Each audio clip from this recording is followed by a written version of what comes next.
Para pemirsa dan sahabat beriman dimanapun berada, alhamdulillah kita berjumpa lagi. Kita selalu dalam lindungan Allah Subhanahu wa Ta'ala. Amin. Ya Rabbal Alamin. Di video kali ini kita akan ngaji lagi bersama guru kita semua, Pak Ustadz Danu. Assalamualaikum Pak Ustadz. Waalaikumsalam warahmatullahi wabarakatuh.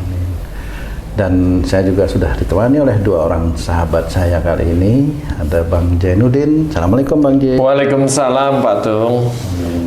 Ada juga Mas Eko nih. Assalamualaikum Mas Eko. Waalaikumsalam warahmatullahi wabarakatuh. Alhamdulillah. Para pemirsa dan sahabat beriman dimanapun berada, bahasan kami kali ini tentang penyakit di lutut. Ini gini Pak Ustadz, nih teman-teman kan teman-teman saya nih Pak Ustadz.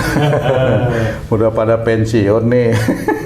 Umurnya sih nggak terlalu tua ya, tapi ngeluh semua lututnya pada sakit Pak Ustadz. Koplok lututnya gitu.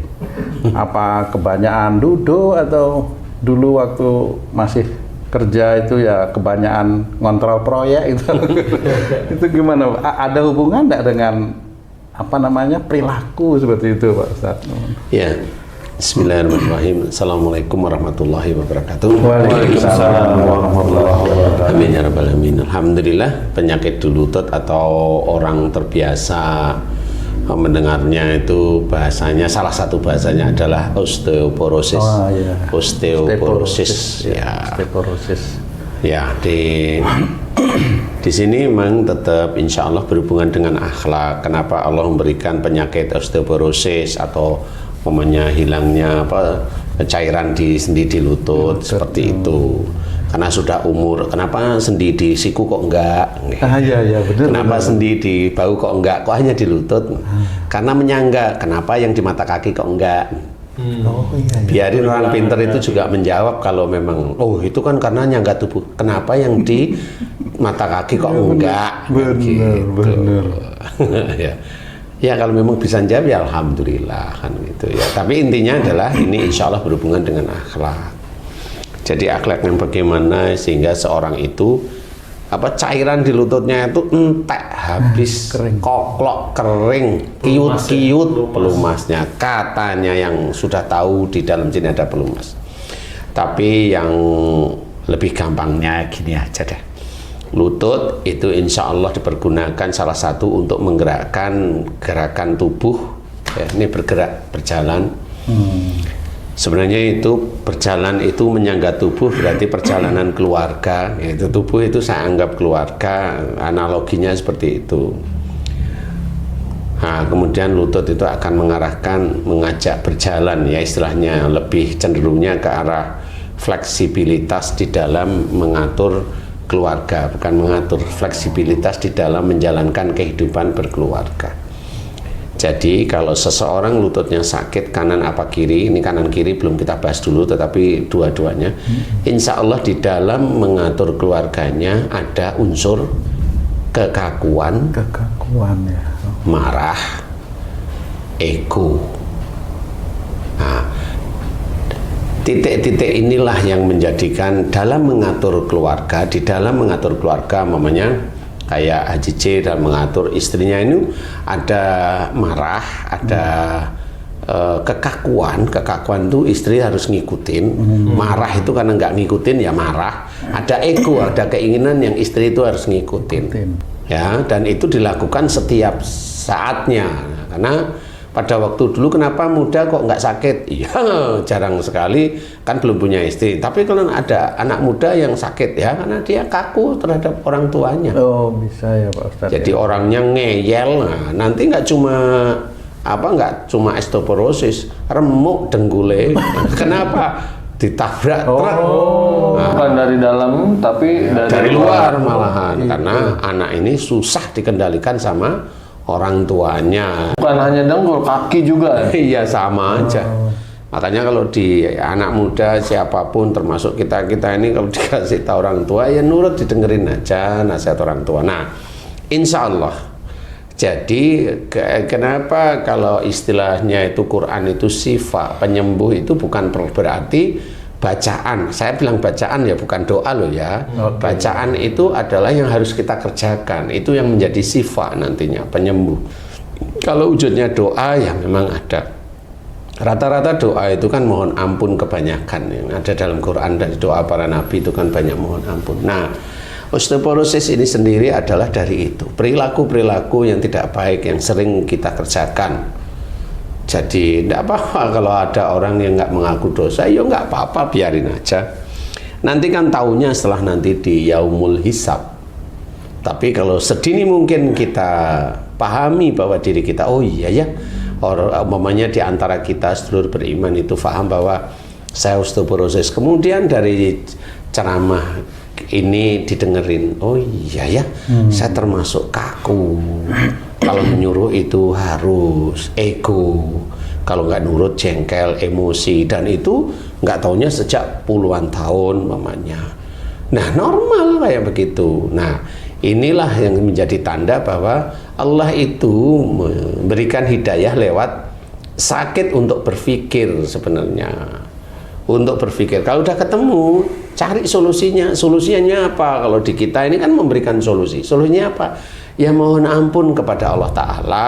Kalau di dalam mengatur rumah tangga ada kekakuan, ada amarah, ada emosi, ada ego, dan sebagainya.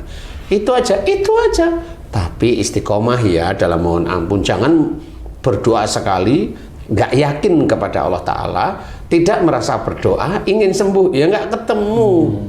Orang itu berdoa, jangan menginginkan kesembuhan kalau sakit. Orang itu berdoa, fahami dulu kesalahannya. Kalau sudah ngerti kesalahannya, oh iya aku begitu paham, kemudian berdoalah kepada Allah Ta'ala. Nah, insya Allah itu akan lebih mudah diijabah oleh Allah Ta'ala. Nah, kalau orang yang maunya sembuh, ya nggak bisa maunya dia dunia itu sembuh. Lah kan orang sakit maunya sembuh, nanti dulu dong sabar. Kamu itu harus tahu kenapa orang itu dikasih oleh Allah Ta'ala, diizinkan oleh Allah Ta'ala, diuji oleh Allah Ta'ala dengan sakit. Harus tahu dulu. Yang Allah ceritakan dalam Quran yaitu apa saja musibah yang kau terima disebabkan dari buah tanganmu sendiri. Jadi harus difahami bahwa sakit ini dari kesalahanmu. Nah, kamu paham nggak? Kalau seseorang itu paham, mengerti, oh iya ya, diterangkan paham, ngerti, dia udah tersenyum, saya sini, mintalah ampunan kepada Allah Ta'ala. Umpamanya ayat dalam Quran kita disuruh mohon ampun. Nah, titik-titik kita sudah paham kesalahan kita, ya kita mohon ampun. Sama seperti seorang yang hobinya nyuri ayam. Lah kan dia ya, kalau dia hobinya nyuri ayam kan dia harus fokus mohon ampunnya di bab nyuri ayam. Nah, di titik inilah harus memohon ampun kepada Allah Ta'ala. Tahu kesalahan, kemudian cepat-cepat memohon ampun kepada Allah Ta'ala, fokus di titik itu. Kalau osteoporosis, fokus di titik itu. Ya Allah, jika saya terkena osteoporosis karena dalam menjalankan kehidupan berkeluarga dengan suamiku, dengan istriku mamanya, kan gitu, dengan orang tuaku, aku ada emosi, ada amarah, ada kekakuan, ada egois. Jika itu dosa di hadapanmu, ampuni dosa-dosaku ya Allah. Astaghfirullahaladzim. Jadi harus fokus pada titiknya. Nah, insya Allah kalau sudah fokus pada titiknya, insya Allah kalau tulus, ikhlas, ibadahnya bagus di hadapan Allah Ta'ala, sholatnya istiqomah baik 5 waktu ditambahkan dengan sunnah-sunnah yang lain, kemudian senantiasa amal solehnya juga banyak, imannya insya Allah kuat, tauhidnya bagus, insya Allah sekali, 2 kali, 3 kali doa insya Allah mulai membaik, insya Allah. Begitulah cara Allah mengingatkan kita agar kita itu kembali ke jalan Allah, agar kita tidak merasa sombong dengan kita diberi kesehatan. Itu kan kadang-kadang manusia sombong ya. Manusia itu sombong dengan kesehatannya. Yang tadi Ustadz bilang dengkulnya sakit itu karena ada kekakuan dalam rumah tangga. Tapi ini dia sakit kakinya karena ini udah kesimpulannya disantet gitu, Ustadz. Apakah yang nyantet tahu kalau orang itu kaku di rumahnya atau gimana, Ustadz? Enggak. Orang yang nyantet itu insya Allah akan dituntun oleh ilmunya.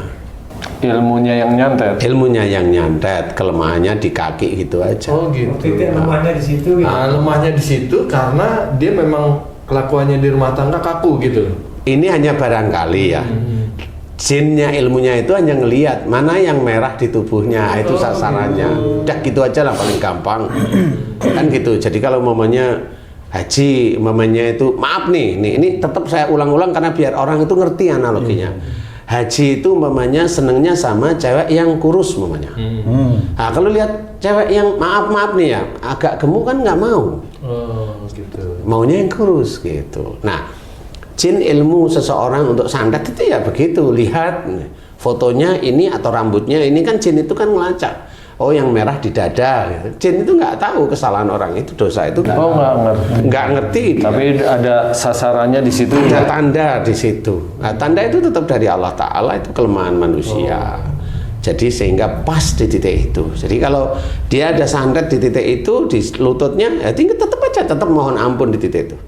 Nanti walaupun itu ada santet, nanti mereda sendiri. Oh, jadi doa itu melingkupi atau mencakup seluruh sebab ya?